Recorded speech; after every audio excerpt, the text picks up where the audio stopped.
No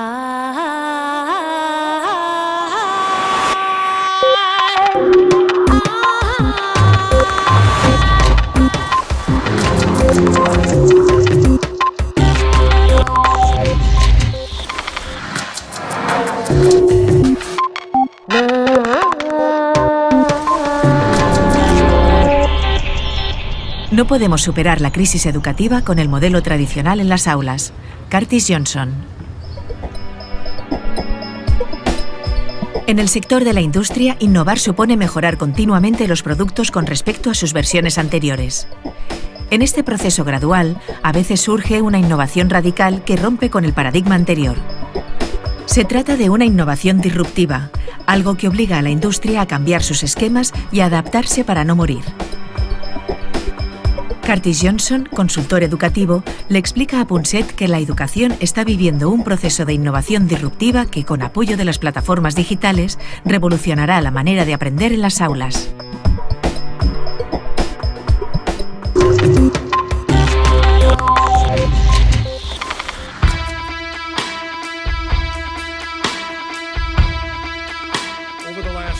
Durante los últimos 10 o 20 años, en casi todo el mundo, el sector educativo ha dejado de centrarse en el acceso y ha pasado a centrarse en la expectativa, la de que todos los jóvenes tienen que prepararse para la economía y la sociedad que intentamos forjar. Mi hipótesis es que no podremos lograrlo. No podremos superar ese desafío con el modelo tradicional en las aulas. Es logísticamente imposible y financieramente insostenible. La buena noticia es que la plataforma tecnológica de la que disponemos hoy en día sí nos permite hacerlo, y además de formas inconcebibles en el pasado. Cart, me gustaría que los telespectadores entendieran lo que significa innovación disruptiva. La idea más arraigada es que la innovación es cualquier cosa menos disruptiva. Pero ahora llegas tú y nos dices que si queremos hacer algo nuevo, algo útil en el ámbito de la educación, debemos optar por la innovación disruptiva. Sí, es sorprendente y fundamental. Ante la palabra innovación, se suele reaccionar como si fuera un mero sinónimo de mejora, de algo que se perfecciona cada vez más.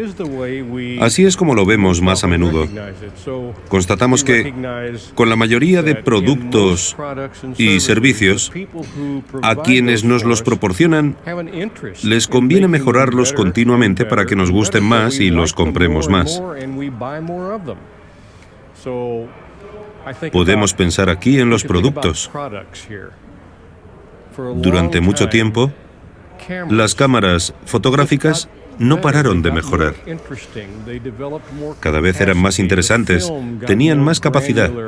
Las películas fotográficas eran de grano más fino, más coloridas y con más resolución. Si esperabas un año o dos, podías comprarte una cámara nueva que superaba con creces la anterior.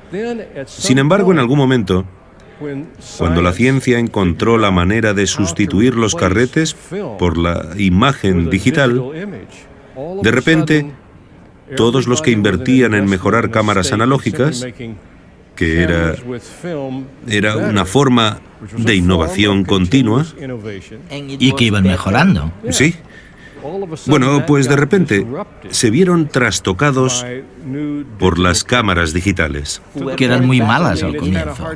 Hasta el punto de que es muy difícil encontrar un sitio para comprar carretes en la actualidad. Este es un ejemplo de innovación disruptiva. Se podría decir que lo mismo que pasó con las cámaras analógicas sucedió con la música. Me refiero a que la industria musical, como la entendíamos tradicionalmente, trabajaba para que los soportes, los medios en los que se ofrecía la música mejoraran todo el rato. El disco compacto era infinitamente mejor que los antiguos discos en vinilo. Es cierto, ya. Pero luego Apple, imagino, y otras empresas comprendieron que incluso si el sonido no era tan perfecto como el de un magnífico CD, La modularidad de poder comprar una canción por $1, sumada a la portabilidad de poder tenerla en varios soportes cómodos y fáciles de transportar, era algo que podía arrasar con todas esas décadas de innovación continua, de mejora incremental continua. Fantástico. Y eso puso patas arriba toda la industria musical. La tesis de nuestro libro es que deberíamos mantenernos atentos porque lo mismo está sucediendo en la industria educativa. Lo primero con lo que nos encontramos, por supuesto, es que la gente no está acostumbrada a pensar que las escuelas formen parte de una industria o sector. Como mucho creen que son simplemente otro servicio público básico.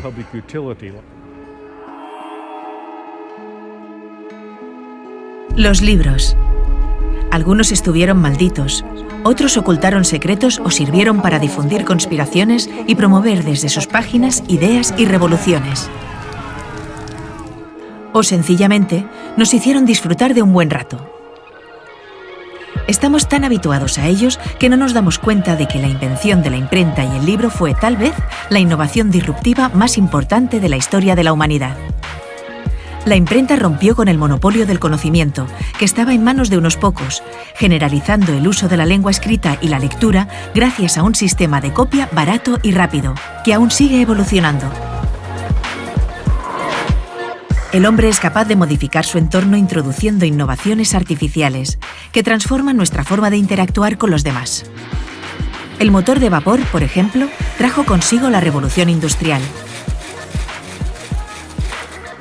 La aeronáutica rompió los límites de nuestra capacidad física. El telégrafo, el teléfono o Internet han cambiado nuestra forma de comunicarnos e interactuar con un grupo social mucho más extenso del que nos es habitual. El surgimiento de estas grandes innovaciones disruptivas dan forma a nuestra economía, política, cultura y educación. Especialmente en este último sector, comienza ahora a sentirse con fuerza la disrupción innovadora de las nuevas tecnologías. Los modelos anteriores pervivirán, al menos por un tiempo, pero el futuro es siempre inesperado y el cambio algo imparable. Cuando presento todos los ejemplos de innovación disruptiva, mis interlocutores me escuchan atentamente y luego casi siempre me dicen, o si no lo dicen, lo piensan: muy bien, pero ¿qué tiene que ver esto con la escuela? Entiendo lo que dices sobre la innovación disruptiva en la industria, pero ¿cómo se relaciona con el ámbito educativo? La escuela es distinta. Aunque me fuerces a pensar en la educación como una industria, los colegios son otra cosa. Mi respuesta es que claro que lo son. El sector educativo depende de los entresijos políticos más que cualquier otra empresa o cualquier otra industria, sin duda. Las escuelas tienen mucha presión para conseguir recursos para funcionar. Pero ese no es el quid de la cuestión. Lo más importante es que el modelo vigente en el sector educativo está casi completamente desvinculado de la realidad del siglo XXI.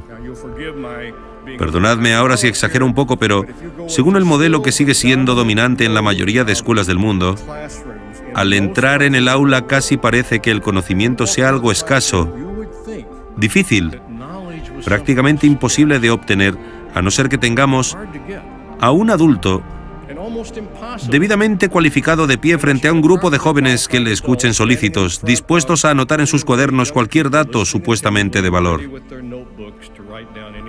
Pero los alumnos saben que no es así. El conocimiento es ubicuo.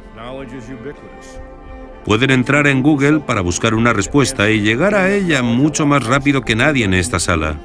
Hasta un muchacho de 9 o 10 años puede hacerlo. Es cierto que tal vez no tengan el criterio para saber cuáles son las cosas que merece la pena buscar, ni la sabiduría para valorar lo que encuentran, pero es evidente que pueden acceder al conocimiento. No tenemos que dárselo.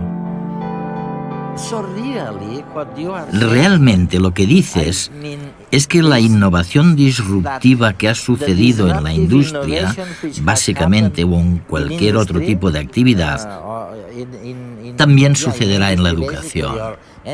Habrá innovación disruptiva. Sí, y no solamente pasará en la educación, sino que sucederá prácticamente del mismo modo que sucede en otros sectores. La pauta en otros sectores es que la tecnología disruptiva se introduce en el mercado. Si pensamos ahora en un contexto de mercado, con un primer intento que realmente no es muy bueno.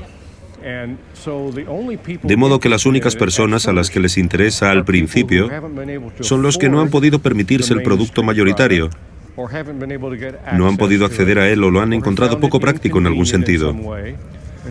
Por tanto, si pensamos ahora en las escuelas, los que viven lejos de un centro educativo, o los que están siendo escolarizados en casa, o los que se han quedado atrás y necesitan ponerse al día, pero no tienen una manera convencional de hacerlo, son los que conforman el mercado inicial, formado por personas que no tienen demasiadas opciones. Así que incluso si los primeros productos ¿son peores? de la plataforma tecnológica no son muy buenos, se lanzarán a probarlos porque son mejores que nada.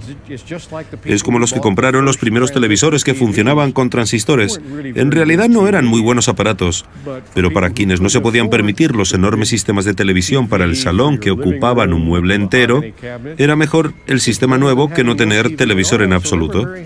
Así que estuvieron muy satisfechos y esa tecnología disruptiva empezó a consolidarse en el mercado.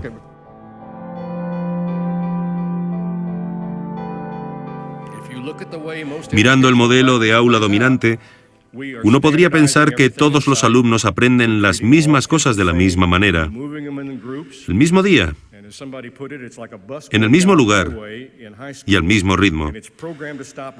Hay quien lo describe como un autobús que va por la carretera hacia el instituto y que está programado para detenerse únicamente en ciertos lugares, en paradas durante un tiempo concreto. Si alguien va en el autobús, mira por la ventana, ve algo interesante y pregunta si puede bajar a mirarlo, la respuesta es no. Tenemos que ir hacia la siguiente parada, porque así está programado. No es un sistema muy flexible, la única forma de hacerle frente es mediante la personalización radical. ¿Y es posible hacerlo? Desde luego. Pero yo diría que la plataforma tecnológica, o como queráis llamarla, el aprendizaje electrónico, ha seguido el mismo recorrido que la innovación disruptiva que podemos encontrar en cualquier otro sector. La primera versión del aprendizaje electrónico no era demasiado buena, pero luego, sigilosamente, como todas las innovaciones disruptivas, el sistema fue mejorando y mejorando. Se volvió más vívido, más sólido. Empezó a cubrir más asignaturas. ¿Y qué ha sucedido ahora? En los últimos 2 o 3 años, llegados a este punto, puede que peque de romántico o idealista, yo diría que acabamos de entrar en la fase 3.0 del aprendizaje electrónico. No hay más que ver el software educativo y la oferta online que hay ahora. Las 12 empresas principales de este campo compiten mucho entre sí y crecen a tasas del 30 al 40% por año. Pero es que, además, este sistema ofrece algunas de las oportunidades de aprendizaje más sofisticadas del mundo. Hay cursos de química que le dan 20 vueltas al 99% de las clases de química que pueda impartir cualquier buen profesor. Y si quieres asegurarte de que los niños sepan qué olor desprende un mechero de Bunsen, siempre pueden ver el material en la biblioteca e incluso recibirlo por correo. Pero ¿cómo se puede conciliar la innovación disruptiva, incluso en el ámbito educativo, con eso que se nos dice tan a menudo de que uno de los principales problemas de la educación es la falta de personalización, que es muy cara, claro? Exacto. El sector educativo siempre se ha caracterizado por un compromiso muy noble de personalizar la experiencia de aprendizaje. Siempre hemos dicho que sería muy deseable, pero lo cierto es que jamás ha sido una opción económicamente viable. Es como si alguien quisiera una versión personal del Windows. Resultaría carísimo. El modelo tradicional carece de medios para personalizar la experiencia educativa de cada niño. Sin embargo, lo que permite la innovación disruptiva, si nos planteamos la tecnología no como una herramienta, ni tampoco como algo que añadamos a la estructura tradicional, sino como una plataforma en sí misma, es que de repente resulta ya no solamente factible, sino también asequible personalizar la experiencia de aprendizaje. Es verdad. Y en realidad, en muchas de las demostraciones que se han hecho hasta ahora, acaba costando un poco menos que el modelo tradicional. ¿Quieres aprender a componer música? ¿Quieres aprender un idioma extranjero? ¿Quieres entender las coordenadas cartesianas, algo que probablemente ha hecho solamente un 1% de los presentes? Todo esto es posible ahora y no lo era antes. Sin embargo, la siguiente pregunta suele ser, bueno, si se utilizan estos recursos, la mayoría de los cuales son recursos online, tanto si los niños están en grupo como si están en ubicaciones remotas, ¿estamos hablando entonces de una escuela de verdad?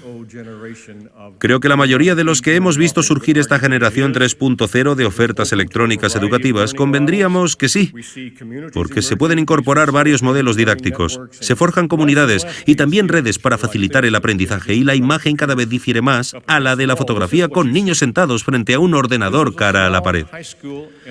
En su lugar, tenemos algo como lo que refleja el instituto de un pequeño municipio rural. Os prometo que nada más entrar en la escuela, parece que hayas entrado en el departamento de marketing de una empresa de nueva creación. La primera impresión es que no está pasando nada, que nadie trabaja. Pero luego te das una vuelta y te percatas de que suceden un montón de cosas. Los alumnos trabajan en grupos, los profesores van de un lado a otro solucionando problemas, respondiendo dudas, dando consejos y animando a los chicos, algunos de los cuales preparan presentaciones orales, otros resuelven problemas. Hay chicos mayores que ayudan a los más pequeños, otros corren a hacer algo que es mejor hacer en grupo. Se trata de una escuela de verdad, y es el tipo de escuela que está surgiendo.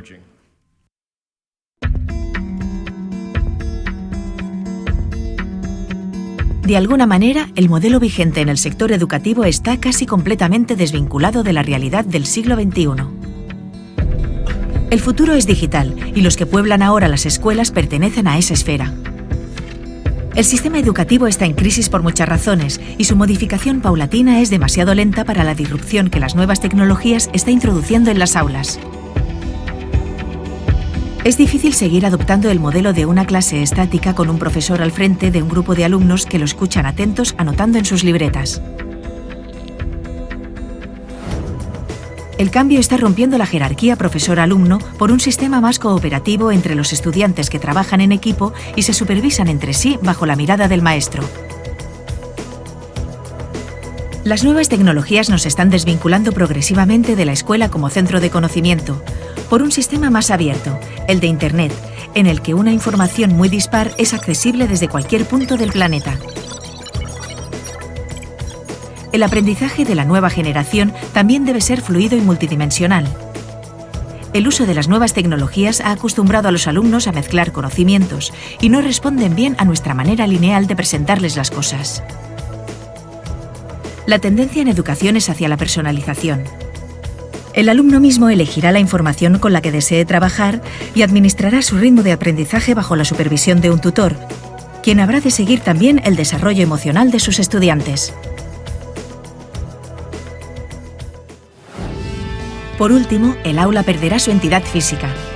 Ahora podemos aprender online química desde cualquier lugar del mundo y en el mejor de los laboratorios, hacer una excursión al Museo de Historia Natural de Londres o aprender a tocar un instrumento musical desde casa. Aún más, podemos compartir nuestra experiencia con los demás gracias a Internet. No hay duda de que el nuevo sistema presentará problemas y tendrá que solventar dificultades. Pero el futuro está en manos de las nuevas generaciones y debemos apoyarlas a que descubran su potencial.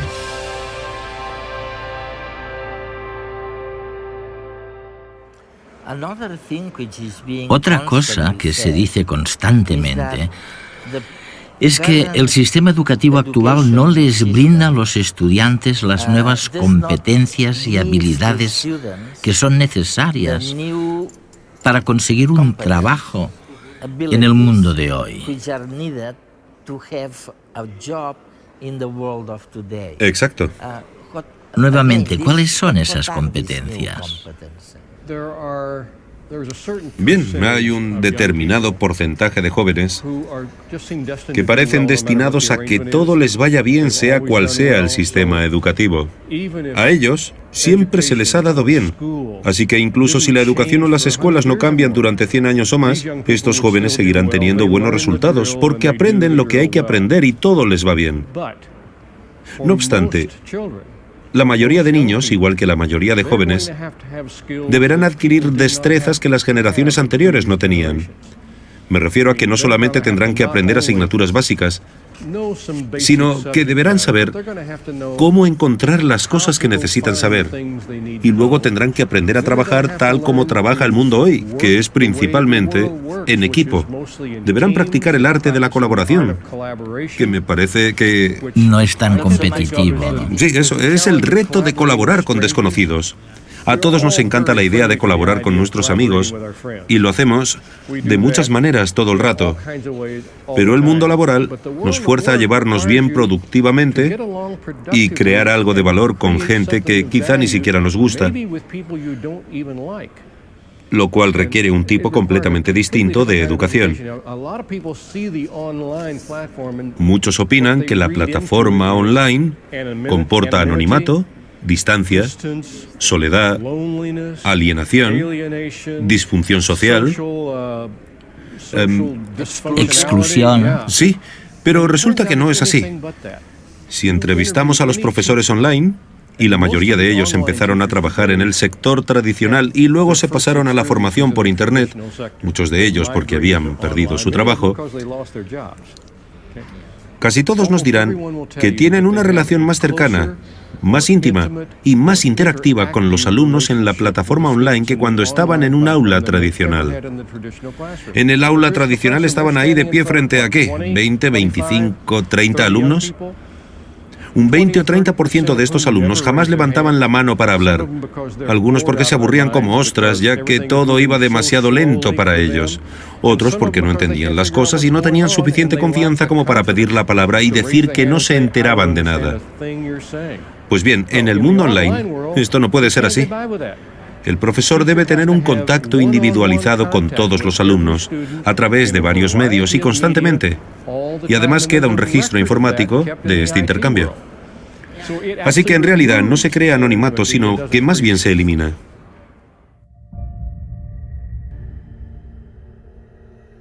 El 28,4% de los jóvenes españoles abandonan sin finalizar la enseñanza secundaria. Una cifra que ha mejorado en 3 puntos en el último año, pero que aún es el doble de la europea. ¿Qué está ocurriendo? Curtis Johnson menciona que una de las posibles causas del elevado abandono escolar de los últimos años es la burbuja inmobiliaria. ¿Para qué estudiar si era más fácil hacer dinero en el sector de la construcción, donde la oferta de trabajo era alta? Sin embargo, algo se quebró profundamente en 2008, cuando se inició la crisis en la que vivimos ahora. El Dow Jones de la Bolsa de Nueva York ha sufrido la mayor caída en puntos de su historia. La burbuja explotó y la tasa de desempleo juvenil española alcanzaba en el primer trimestre de 2011 un 43,6%. Toda una generación perdida con pocas posibilidades de labrarse un futuro en España, o incluso fuera de España, porque nuestro nivel de idioma sigue siendo una barrera. El sistema educativo también es, en gran parte, responsable de la situación, porque no suministra las nuevas competencias necesarias para la sociedad del conocimiento y porque sigue anclado en las necesidades de la pasada revolución industrial. La sociedad actual no puede permitirse este nivel de deserción escolar. Es importante incentivar a nuestros jóvenes a que estudien, ya que se calcula que el 50% del abandono se debe a que los estudiantes no se sienten motivados. Sencillamente, se aburren en clase. El problema al que se enfrenta la educación no solo en España, sino en todo el mundo, es cómo recuperar a ese colectivo de jóvenes. Para ello, tendremos que adaptar la enseñanza al ritmo y forma de vida que comprenden los jóvenes de hoy. La introducción del aprendizaje emocional en el sistema educativo constituye un instrumento imprescindible para consolidar ese objetivo. El modelo tradicional no puede seguir funcionando así mucho tiempo, si bien el nuevo sistema aún está por definir. No sabemos cómo será, pero sí que hablará la lengua de la nueva generación digital y encontrará apoyo en el desarrollo de las nuevas tecnologías.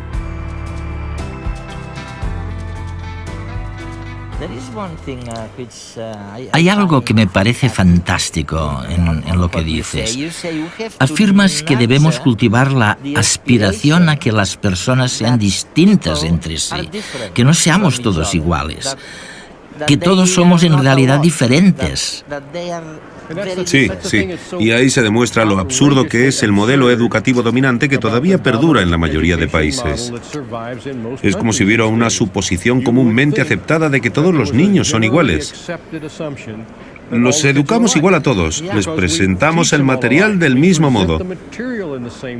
Y esperamos que todos aprendan las mismas cosas de la misma manera, durante el mismo día y al mismo ritmo. Esta postura no es realista, puesto que no contempla lo diferentes que son los niños en muchísimas cosas. Por ejemplo, en el estilo de aprendizaje, pero también en el ritmo de adquisición de los conocimientos.